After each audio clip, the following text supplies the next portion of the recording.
યુવાનોને નોકરી માટે સુંદર તક માટે ગોટીસના નજીક આંબાપુરા મીટિંગ યોજાઈ। વડનગર ખાતે L&T કંપનીમાં ધોરણ 8થી ધોરણ 12 પાસ નાપાસ બેરોજગારો માટે નોકરીની ઓફર અંતર્ગત કરાઈ ચર્ચા। 2 મહિના સુધી કંપનીમાં રહી ટ્રેનિંગ લેવાની, જેમાં કંપનીમાં મફત જમવાનું, મફત રહેવાનું અને મફત ટ્રેનિંગ આપવામાં આવશે। ટ્રેનિંગ પછી મહિનાનો 18,000 પગાર સાથે નોકરી શરૂ સાથે PFની સવલત મળશે। ઇન્ટરવ્યૂ 23/7/2025ના રોજ ગોટીસના આંબાપુરા બ્રહ્માણી માતાના મંદિર ખાતે મીટિંગ યોજી હતી। સમગ્ર કાર્યક્રમનું સંચાલન કિરણ ઠાકોર તેમજ PG ઠાકોર દ્વારા કરવામાં આવ્યું હતું। Online TV news reporter Arjun Thakor સાથે ફારૂક મેમણ, વડનગર।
વિશે તમે જે માહિતી આપી એના વિશે શું કહેવા માગો છો? હું એક કહેવા માગું છું, જે અહીંયા જે બેરોજગાર છે, જે નોકરી ધંધાથી વંચિત છે, જે L&T ટ્રેનિંગ સેન્ટર અહીંયા વડનગર ખાતે ખોલવામાં આવે છે વડાપ્રધાન મોદી સાહેબ દ્વારા, તો એ લોકો જો ટ્રેનિંગમાં જોડાય અને પોતાનો રોજગાર મેળવે, L&T એ જ રોજગાર આપે છે। તો હું L&Tને એટલો આભાર માનું છું કે જે બેરોજગારને રોજગારી આપી અને એને જીવન કુટુંબનું અને ભરણ પોષણ કરાવે છે, એ બદલ હું એકદમ L&T માટે ખુશ છું। અને હું પોતે જ એક ગરીબ પરિવારમાંથી L&Tની ટ્રેનિંગ લઈ અને ટ્રેનિંગમાંથી આગળ અત્યારે હું સારી એવી ઇન્કમ પગારથી મારું ઘરનું ભરણ પોષણ કરી શકું છું, મારું એક આગળ કામ પણ કરી શકું છું। જે મિટિંગનું આયોજન કર્યું L&T કંપની વિશે શું કહેવા માગો છો?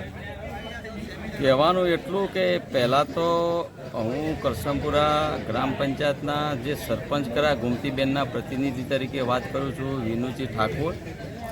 હવે કહેવાનું એટલું કે વડનગર મામલતદાર ઓફિસમાંથી ફોન આવ્યો કે ભાઈ તમારા સરપંચ સાહેબ ગામમાં જે સ્કિલવાળા માણસો બેરોજગાર હોય, ITI કરેલા હોય, એમને ધંધો રોજગાર માટે માનનીય વડાપ્રધાન નરેન્દ્ર મોદી સાહેબના પ્રયત્નથી વડનગર તાલુકાની અંદર L&Tના કંપની સાથે MOU કરેલું છે, ટ્રેનિંગ સેન્ટરનું શુભારંભ કરેલું છે। ત્યાં આગળ જે આ ITI કરેલા હોય, ધોરણ 10 પાસ, 12મું પાસ છોકરાઓ કે જે રોજગાર નથી મેળવી શકતા, એ વંચિત છે, એવા લોકો માટે એક ટ્રેનિંગ સેન્ટરનું આયોજન કર્યું છે। એના માટે મેં વાત કરી, ગામે ગામ મેસેજ છોડ્યો, સોશિયલ મીડિયા મારફતે મારા ગ્રુપમાં નાખ્યો, બહોળી સંખ્યામાં છોકરાઓ આવ્યા, એનું માર્ગદર્શન, એનું સેમિનાર યોજ્યો।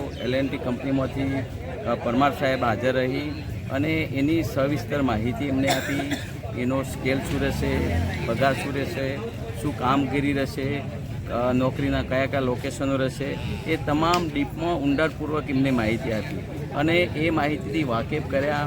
તમામ વડી સંખ્યામાં આપ જુઓ છો કે મોટી સંખ્યામાં એ વર્ગ અહીંયા આવ્યો છે ઓબાપુરા કરસમપુરા ગામે અને આવનાર